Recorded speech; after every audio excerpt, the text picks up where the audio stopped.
En la cena de la empresa, observé a Bernardo Castillo dejar su tenedor lentamente cuando Recursos Humanos mencionó que habían enviado su paquete de ascenso hacía 9 semanas. Su gerente dijo que él te lo dio, añadió ella con naturalidad. Entonces supongo que él no te dijo por qué lo escondí. Su sonrisa murió instantáneamente. Mi rostro se puso pálido. Es extraño cómo la verdad se escapa cuando nadie intenta ocultarla. Mi nombre es Patricio Vega, y pensaba que era más inteligente que un director de operaciones de 51 años que había estado trabajando arduamente en Soluciones Vanguardia de México desde antes de que yo me graduara de la escuela preparatoria. Estaba equivocado. Totalmente equivocado. Y ese error me costó todo lo que había construido en mi carrera de consultoría de 8 años. Permítanme contarles cómo un graduado de la maestría en Administración de Negocios del Tecnológico de Monterrey con credenciales de McKinsey México fue superado por un tipo que todavía imprime sus correos electrónicos y mantiene un organizador de tarjetas Rolodex en su escritorio. Comenzó hace 6 meses cuando me uní a Vanguardia como gerente de planificación estratégica.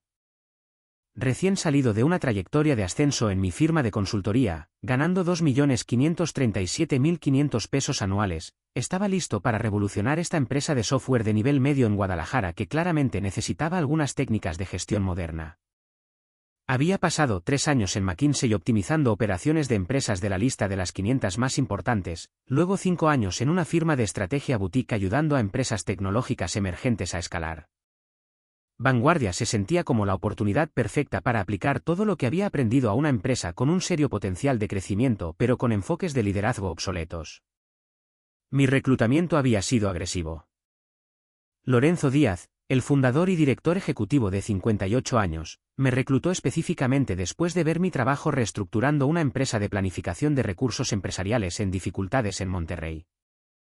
Nos conectamos tomando un café en el Hotel Quinta Real Guadalajara, discutiendo su visión para llevar a Vanguardia de ser un actor regional a un competidor nacional. La empresa era sólida, 1.400 millones de pesos de ingresos anuales, 280 empleados, fuerte retención de clientes, pero Lorenzo sabía que necesitaban pensamiento estratégico para romper su techo de crecimiento. Construí esta empresa con acuerdos de apretón de manos y relaciones personales, me dijo Lorenzo durante esa primera reunión. Pero el mercado está cambiando. Necesitamos a alguien que entienda cómo escalar sistemáticamente. Ese alguien se suponía que era yo. Bernardo Castillo fue mi primer problema. Como director superior de operaciones con 23 años en la empresa, él era el tipo de profesional de la vieja escuela que había construido sus sistemas de planificación de recursos empresariales desde cero cuando el error del milenio todavía era una preocupación genuina. El tipo era un dinosaurio, y yo podía oler que se acercaba la extinción. Durante mi primera semana, asistí a una de sus presentaciones a clientes. Verlo pasar diapositivas de PowerPoint impresas reales mientras explicaba la arquitectura de bases de datos a ejecutivos que probablemente eran más jóvenes que su permanencia en la empresa fue doloroso.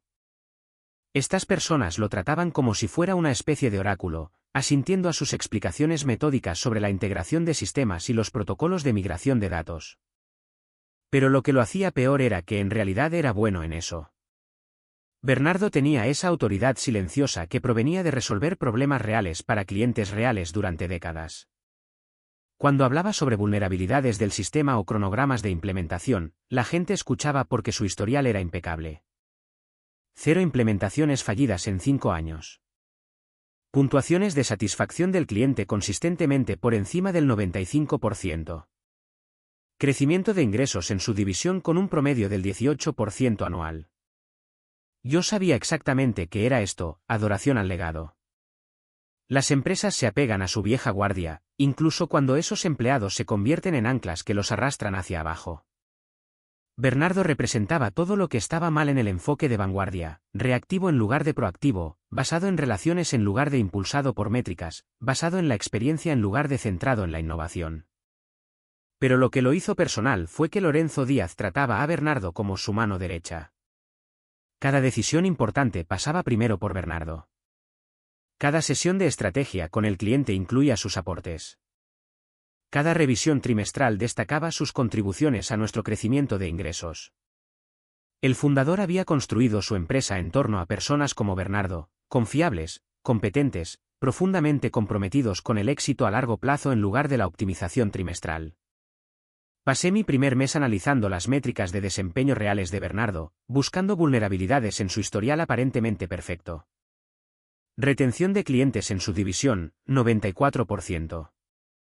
Tasa de finalización de proyectos, 98%. Crecimiento de ingresos año tras año, 22%. Excesos de costos, prácticamente inexistentes. En papel, los números parecían a prueba de balas. Pero los números no cuentan toda la historia. Lo que no mostraban era el costo de oportunidad, las limitaciones de escalabilidad y la resistencia a la modernización. Bernardo era un cuello de botella envuelto en una historia de éxito. Su enfoque metódico funcionaba para la base de clientes actual de vanguardia, pero no podía escalar a la expansión agresiva que Lorenzo imaginaba. Sus relaciones personales con los clientes creaban dependencia en lugar de procesos sistemáticos. Su preferencia por soluciones probadas sobre enfoques innovadores limitaba la diferenciación competitiva. Más importante aún, su influencia sobre Lorenzo estaba impidiendo el tipo de transformación estratégica que posicionaría a vanguardia para un crecimiento real. Cada propuesta que enviaba para la automatización del flujo de trabajo, la optimización de la adquisición de clientes o el posicionamiento competitivo regresaba con notas como consulta esto con Bernardo primero o asegúrate de que esto se alinee con nuestra filosofía operativa. Esa filosofía operativa nos mantenía atrapados en 1995. Comencé a construir mi caso sistemáticamente. El análisis competitivo mostró cómo empresas similares estaban ganando cuota de mercado a través de la transformación digital. Las encuestas a clientes revelaron la demanda de una prestación de servicios más ágil. El modelado financiero demostró el impacto en los ingresos de las iniciativas de modernización. Todo apuntaba a la misma conclusión: Vanguardia necesitaba un nuevo liderazgo para desbloquear su potencial. La oportunidad se presentó en agosto cuando Lorenzo anunció la creación de un nuevo puesto en la alta dirección, vicepresidente ejecutivo de operaciones. Alguien para supervisar todos los sistemas de los clientes, gestionar los equipos técnicos y reportar directamente al director ejecutivo. El paquete de compensación comenzaba en 3.850.000 pesos más capital. Era el papel para el que me había estado posicionando desde mi primer día. Pero el anuncio de Lorenzo vino con un anexo incómodo que hizo que se me encogiera el estómago. Obviamente, consideraremos primero a los candidatos internos. Todos en esa sala de conferencias miraron a Bernardo. 23 años de conocimiento institucional, relaciones personales con cada cliente importante, era el favorito obvio de Lorenzo. Lo que estaba escrito no estaba solo en la pared, estaba resaltado, en negrita y subrayado en lenguaje corporativo que todos entendían pero que nadie quería reconocer directamente.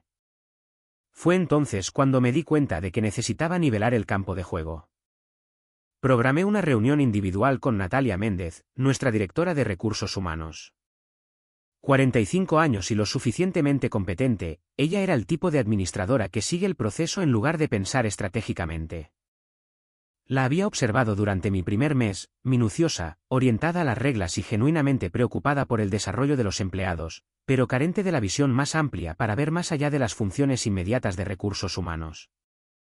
Posicioné nuestra conversación cuidadosamente, eligiendo la pequeña sala de conferencias cerca de su oficina durante la calma del final de la tarde, cuando la mayoría de la gente ya se había desconectado mentalmente por el día.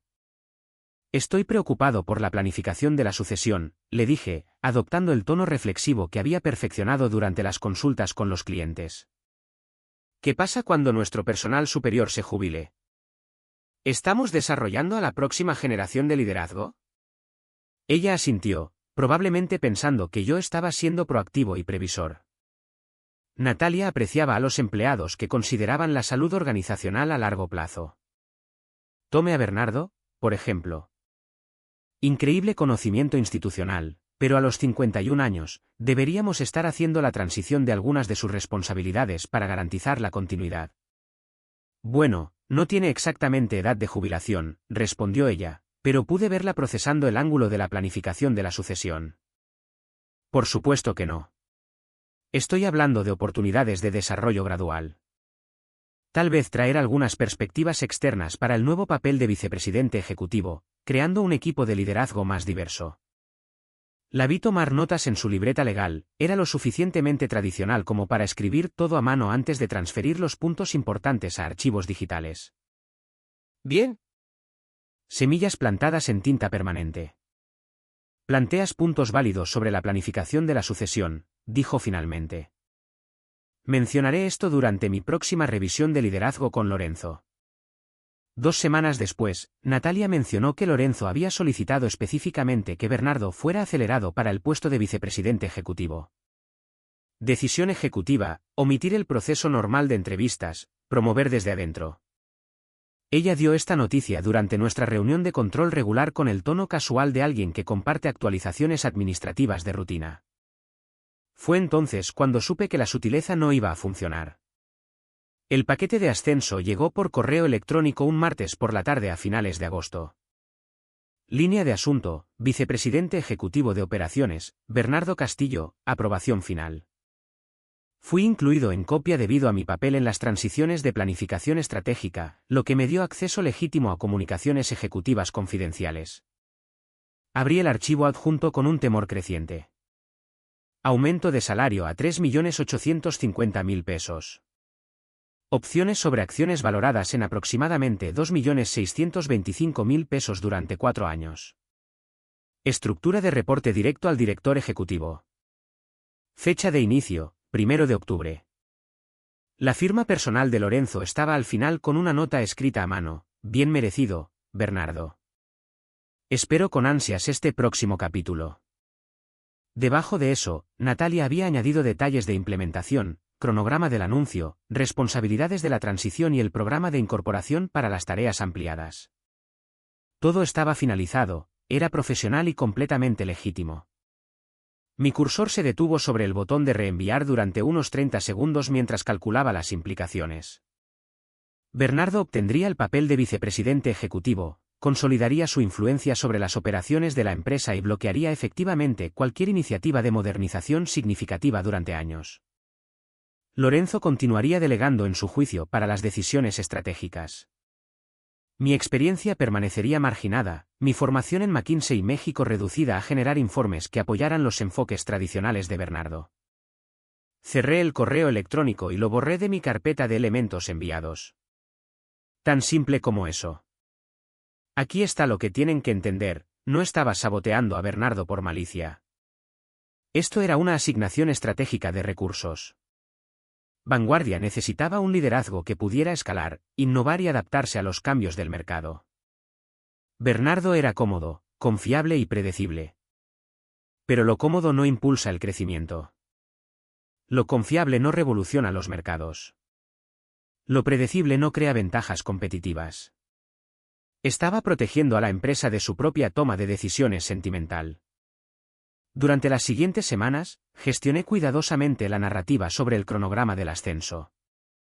Cuando Lorenzo preguntó sobre el anuncio del vicepresidente ejecutivo durante nuestra revisión estratégica mensual, mencioné que Recursos Humanos todavía estaba finalizando la logística de la transición y la estrategia de comunicación. Estos cambios a nivel ejecutivo requieren una coordinación cuidadosa, expliqué, usando el tono consultivo que hacía que los procesos complejos sonaran apropiadamente sofisticados. Queremos asegurar que todas las partes interesadas estén debidamente alineadas antes de hacer anuncios oficiales. Lorenzo asintió con aprobación. Apreciaba la planificación minuciosa, especialmente para cambios organizacionales significativos. Cuando Bernardo preguntó sobre el anuncio del vicepresidente ejecutivo durante nuestras actualizaciones de proyectos de rutina, le expliqué que Recursos Humanos estaba desarrollando un plan de comunicación integral para maximizar el impacto positivo de su ascenso. Queremos asegurarnos de que todo esté alineado antes de hacerlo oficial, le dije, adoptando ese tono colaborativo que hace que las personas se sientan incluidas en los procesos estratégicos. Natalia se está coordinando con Lorenzo sobre el cronograma y el mensaje. Bernardo asintió, confiado y paciente. Probablemente agradecido de que alguien se encargara de los detalles burocráticos mientras él se concentraba en la ejecución operativa. El tipo incluso me agradeció por gestionar la transición sin problemas, completamente inconsciente de que no había ninguna transición que gestionar. Mientras tanto, comencé a entablar relaciones con los otros asesores de Lorenzo. Entablé conversaciones casuales sobre la estructura organizacional, la visión estratégica y la importancia de las perspectivas frescas en los roles de liderazgo. No critiqué directamente a Bernardo, eso habría sido contraproducente y obvio. En cambio, destaqué el valor de traer talento externo a posiciones superiores. A veces, lo mejor para un empleado veterano es tener un equipo fuerte a su alrededor, sugerí durante un almuerzo ejecutivo en Punta Mita, donde a Lorenzo le gustaba realizar sesiones de estrategia informales. Sistemas de apoyo que complementen sus fortalezas mientras abordan cualquier brecha potencial en las tendencias de los mercados emergentes. Lorenzo escuchó pensativamente, hizo preguntas directas sobre el posicionamiento competitivo y pareció receptivo a la idea de expandir el equipo de liderazgo antes de finalizar los ascensos internos importantes. Perfecto. Podía ver los engranajes girando en la mente analítica de Lorenzo. Para principios de octubre, había identificado a 2 excelentes candidatos externos para el puesto de vicepresidente ejecutivo. Rebeca Coronel era una exdirectora de McKinsey México con 10 años de experiencia en software empresarial, que actualmente trabajaba como consultora para empresas de la lista de las 100 más importantes. Miguel Torres había escalado con éxito las operaciones en 3 empresas tecnológicas diferentes, llevando más recientemente a una empresa emergente de Monterrey de 350 millones de pesos a 3.150 millones de pesos en ingresos en 4 años. Ambos eran más jóvenes que Bernardo, ambos tenían antecedentes impresionantes en consultoría y ambos estaban ansiosos por unirse a una empresa en crecimiento con claras oportunidades de ascenso. Programé entrevistas informales, posicionándolas como conversaciones de asesoría estratégica con Lorenzo para explorar posibles mejoras organizacionales. El plan era elegante en su simplicidad. Dejar que Lorenzo conociera a estos candidatos, reconociera su potencial y se diera cuenta de que el ascenso interno podría estar limitando las oportunidades de crecimiento de vanguardia. Tal vez crear un papel diferente para Bernardo, algo que honrara su experiencia mientras traía energía fresca al nivel ejecutivo. Todos ganaban, de verdad. La entrevista de Rebeca salió excepcionalmente bien. Presentó un análisis integral de nuestra posición competitiva, identificó 3 áreas específicas donde la optimización de procesos podría aumentar los márgenes entre un 12 y un 15%. Y esbozó una hoja de ruta de transformación digital que se alineaba perfectamente con la visión de expansión de Lorenzo. Sus credenciales de McKinsey México hablaban por sí solas, pero más importante aún, entendía cómo traducir los marcos estratégicos en una implementación práctica. La sesión de Miguel fue igualmente impresionante. Había dirigido operaciones similares en empresas que enfrentaban desafíos de escalabilidad idénticos, tenía experiencia específica en la gestión de clientes de software empresarial y aportaba metodologías probadas para agilizar la prestación de servicios. Durante el almuerzo en el club de golf Las Cañadas, esbozó una propuesta de reestructuración organizacional que duplicaría nuestra capacidad de clientes en 18 meses. Lorenzo estaba claramente intrigado por ambos candidatos. Hizo preguntas detalladas de seguimiento, solicitó materiales adicionales y mencionó la posibilidad de crear puestos directivos que complementaran nuestras fortalezas de liderazgo existentes. Todo procedía exactamente según lo planeado. Luego llegó la cena de la empresa que lo cambió todo. Era una celebración anual en el Club de Golf Guadalajara, todos los empleados más cónyuges, redes de contactos informales mezcladas con ceremonias de reconocimiento. Me sentía confiado y relajado, vistiendo mi chaqueta azul marino de la suerte y la corbata Hermès que había comprado para celebrar el cierre de mi primer gran acuerdo de consultoría. Lorenzo había quedado impresionado con ambos candidatos externos. Natalia había mencionado que estaban reevaluando el cronograma del vicepresidente ejecutivo para asegurar el mejor resultado posible. Estaba sentado frente a Bernardo en nuestra mesa, viéndolo comer metódicamente su pollo asado a las hierbas mientras mantenía una conversación educada con Isabel Coronel, nuestra directora de finanzas. El tipo estaba completamente ajeno a todo. Sin estrés, sin ansiedad por el retraso del ascenso, solo una confianza firme y paciente en que todo saldría según lo planeado. Era casi admirable, de una manera ingenua. Su hija, Claudia, se nos había unido para la cena. 19 años y estudiante de segundo año en el Tecnológico de Monterrey estudiando Ingeniería de Sistemas, claramente heredó la mentalidad analítica de su padre pero con la energía y el optimismo que proviene de creer que el mundo está lleno de posibilidades ilimitadas. Les contaba a todos sobre su pasantía en una empresa emergente de biotecnología, describiendo proyectos complejos de modelado de datos con la misma precisión metódica que Bernardo aportaba a las presentaciones con los clientes. Papá me enseñó que los buenos sistemas resuelven los problemas antes de que se conviertan en crisis, dijo ella, sonriendo a Bernardo con obvio afecto. Ya sea la arquitectura de software o simplemente organizar tu vida, los principios son los mismos. Al observar su interacción, sentí un breve momento de algo incómodo. No culpa, exactamente, sino una conciencia de que mis maniobras estratégicas estaban afectando a personas reales con relaciones reales, no solo a posiciones en el organigrama. Deseché el sentimiento. Las decisiones comerciales no podían ser impulsadas por el sentimiento. Natalia circulaba entre las mesas, charlando y saludando a los empleados y sus familias. Se detuvo en nuestra sección alrededor de las 8:30, con una copa de vino en la mano, luciendo esa cálida sonrisa que reservaba para las ocasiones sociales cuando podía salir de su papel de administradora de recursos humanos. Hola Bernardo, dijo casualmente. Debes estar emocionado por los nuevos términos. Debería ayudarte a tener finalmente algo de respiro con la colegiatura del Tecnológico de Monterrey de Claudia. El comentario fue lo suficientemente inocente, el tipo de observación amistosa que los directores de recursos humanos hacen cuando están genuinamente felices de que los empleados reciban buenas noticias. Sentí que se me encogía un poco el estómago. No se suponía que Natalia supiera ya los detalles específicos de la compensación. Pero los directores de recursos humanos a veces se adelantan con conversaciones amistosas, especialmente en eventos sociales de la empresa donde los límites profesionales se relajan de forma natural.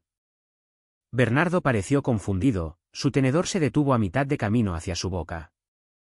¿Los términos? Pensé que todavía se estaban finalizando. Y fue entonces cuando la expresión de Natalia cambió lentamente. Primero confusión, luego preocupación, luego algo que se parecía incómodamente a la comprensión. ¿Finalizados? No, enviamos el paquete completo hace 9 semanas. Se lo envié por correo electrónico directamente a Patricio para su revisión y envío. La mesa se quedó en silencio. No dramáticamente, no al estilo de una película, solo ese sutil cambio cuando una conversación de repente requiere la atención de todos. Isabel se detuvo a mitad de una frase sobre las proyecciones trimestrales. Claudia nos miró a su padre y a mí con la aguda conciencia de alguien que ha crecido rodeado de dinámicas corporativas. Incluso el ruido de fondo de las mesas adyacentes pareció desvanecerse mientras nuestra pequeña sección se convertía en una isla de tensión repentina. Bernardo se volvió para mirarme, y por primera vez en 9 semanas de cuidadosa manipulación, me sentí genuinamente desprevenido. ¿Hace 9 semanas? Repitió en voz baja.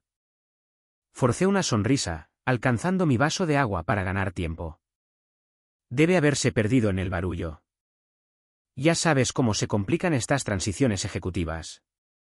Pero Bernardo no me devolvió la sonrisa. Tampoco Isabel. Tampoco Natalia, cuyo rostro mostraba ahora esa expresión particular que ponen los directores de recursos humanos cuando se dan cuenta de que algo anda seriamente mal con sus procesos cuidadosamente gestionados. ¿Perdido en el barullo? Repitió Bernardo, su voz con la misma precisión metódica que aportaba a la resolución de problemas de los clientes. La conversación en las mesas circundantes continuó normalmente. Risas, tintineo de copas, el ambiente habitual de una cena corporativa. Pero nuestra pequeña sección se había convertido en una isla de tensión que parecía volverse más densa con cada segundo que pasaba. Natalia se mordió el labio, claramente arrepentida de su comentario casual. Tal vez hubo una confusión en la comunicación. Puedo volver a enviarlo todo mañana por la mañana. Eso sería de gran ayuda, dijo Bernardo, todavía mirándome con esa mirada fija que me hacía sentir como un espécimen bajo un microscopio. Solo para asegurarnos de que todos estemos alineados. Asentí con entusiasmo. Absolutamente. Sincronicémonos a primera hora del lunes y solucionemos todo. Pero algo en los ojos de Bernardo había cambiado. No era ira, ni acusación, solo una alerta silenciosa que no había estado allí antes, como alguien que acaba de notar que el suelo bajo sus pies podría no ser tan sólido como había supuesto. El resto de la cena procedió normalmente en la superficie. Postre, Café y el discurso anual de Lorenzo sobre el crecimiento de la empresa y el agradecimiento a los empleados dedicados. Pero podía sentir la atención de Bernardo sobre mí durante toda la noche, sutil y persistente, como un peso del que no podía deshacerme. Cuando el evento finalmente terminó alrededor de las 10 de la noche, me aseguré de estrechar la mano de todos en nuestra mesa, manteniendo esa calidez profesional que evita que las situaciones escalen innecesariamente. Gran cena, le dije a Bernardo, apretando su mano con firmeza. Espero con ansias resolver esos detalles del ascenso la próxima semana. Devolvió el apretón de manos con la misma firmeza. Estoy seguro de que llegaremos al fondo del asunto. Algo en su fraseo hizo que se me oprimiera el pecho, pero mantuve mi sonrisa hasta que desapareció en el estacionamiento con Claudia. Conduciendo a casa esa noche por las calles vacías de Guadalajara, me convencí de que la situación era manejable. Natalia había creado un pequeño bochorno, pero nada que no pudiera suavizarse con la comunicación adecuada. Bernardo podría tener algunas preguntas, pero era razonable, práctico y centrado en soluciones más que en culpas. Podríamos enmarcar el retraso como una debida diligencia cuidadosa y planificación estratégica, asegurándonos de que la transición se manejara adecuadamente para el máximo beneficio organizacional. Solo necesitaría acelerar un poco mi cronograma. El lunes por la mañana llegué temprano para adelantarme a cualquier complicación potencial. Las oficinas de vanguardia estaban tranquilas a las 7:30 de la mañana, con solo el guardia de seguridad y unos pocos madrugadores dedicados. Planeaba pasar una hora revisando los materiales de los candidatos externos y preparando los puntos de discusión antes de lidiar con la situación de Bernardo. En cambio, encontré un correo electrónico de Natalia esperando en mi bandeja de entrada. Enviado a las 6:45 de la mañana, línea de asunto, paquete de vicepresidente ejecutivo, por favor confirme la recepción y el estado. Ella había reenviado el correo electrónico original del ascenso. Todo. La aprobación de Lorenzo, los detalles de la compensación, la fecha de inicio del 1 de octubre, todo. Pero lo que hizo que se me oprimiera el pecho fue la cadena de correos electrónicos debajo del mensaje original.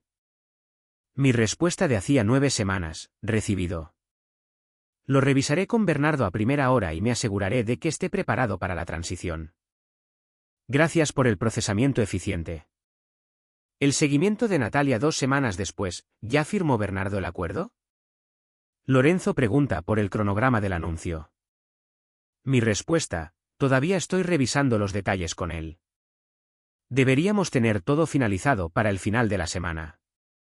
Otro seguimiento de Natalia 3 semanas después de eso, Patricio, Lorenzo necesita confirmación sobre el cronograma del vicepresidente ejecutivo. ¿Puedes proporcionar una actualización del estado? Mi respuesta final, Bernardo quiere asegurarse de estar completamente preparado para las responsabilidades ampliadas. Danos otra semana para una revisión exhaustiva. Leer esa cadena de correos electrónicos fue como ver un vídeo en cámara rápida de mi propio engaño. Cada respuesta fue cuidadosamente elaborada, profesionalmente razonable y completamente deshonesta. Y ahora Natalia me había enviado todo el hilo con una nota simple: por favor confirme que Bernardo ha visto todos estos materiales. Lorenzo solicita aclaraciones sobre el cronograma del ascenso antes de la reunión ejecutiva de esta mañana. Me quedo mirando la pantalla de mi computadora, calculando opciones. La situación era más compleja de lo que había previsto, pero no insalvable. Podría posicionar esto como una falta de comunicación o una gestión protectora, asegurando la preparación adecuada antes de transiciones importantes. Entonces Bernardo entró en la oficina. Sin prisas, no agresivo, solo su ritmo metódico habitual. Pero había algo diferente en cómo se portaba. Más concentrado. Más deliberado. Como alguien que había pasado el fin de semana analizando un problema complejo y había llegado a algunas conclusiones incómodas. Se detuvo ante mi escritorio, café en mano, con la misma expresión paciente que había mantenido durante 9 semanas de mi cuidadosa manipulación. Buenos días, Patricio. ¿Tienes unos minutos para charlar? Profesional. Calmo. Razonable. Absolutamente aterrador. La reunión que siguió duró exactamente 12 minutos y destruyó 8 años de avance profesional. Bernardo no levantó la voz. No hizo amenazas ni acusaciones dramáticas. Simplemente presentó los hechos con la misma precisión metódica que aportaba a las presentaciones con los clientes. La cadena de correos electrónicos. El cronograma. Los candidatos externos que yo había estado posicionando como alternativas. Lorenzo se nos unió a mitad de camino, convocado por Natalia, quien aparentemente había decidido que los protocolos de recursos humanos requerían una intervención ejecutiva inmediata. Para las 10:12, Lorenzo ya había escuchado suficiente. Patricio, con efecto inmediato, serás reasignado a un puesto de analista junior en nuestra división de apoyo a las operaciones. Reducción salarial del 50%, sin participación en el capital, estado de prueba de 6 meses. 6 meses después, todavía estoy en ese cubículo. Sigo reportando a Bernardo, quien me trata con cortesía profesional y autoridad absoluta. Los candidatos externos que había recomendado ahora son director de innovación y director de asociaciones estratégicas, ambos reportando a Bernardo en su papel ampliado de vicepresidente ejecutivo. Lorenzo creó los puestos específicamente para aportar el pensamiento fresco que yo había identificado, manteniendo al mismo tiempo el conocimiento institucional y el liderazgo confiable que yo había intentado eliminar. Fue exactamente el resultado que todos necesitaban, logrado a través de la colaboración en lugar de la manipulación. Cada día, sentado en ese cubículo, recuerdo la lección más cara que he aprendido: la experiencia vence a las credenciales. La confianza vence a las tácticas. Y tratar de enterrar a un empleado veterano hará que te entierren a ti. Bernardo Castillo no necesitó venganza. Solo necesitó decir la verdad. Y la verdad fue suficiente para destruirme más completamente de lo que cualquier esquema vengativo podría haberlo hecho. A veces, la respuesta más devastadora a la manipulación es simplemente exponerla por lo que es, dejar que los hechos hablen por sí mismos mientras el manipulador se ahoga en su propio engaño. Me quedo con mis encuestas que revelan la demanda de una prestación de servicios más ágil y mi modelado financiero.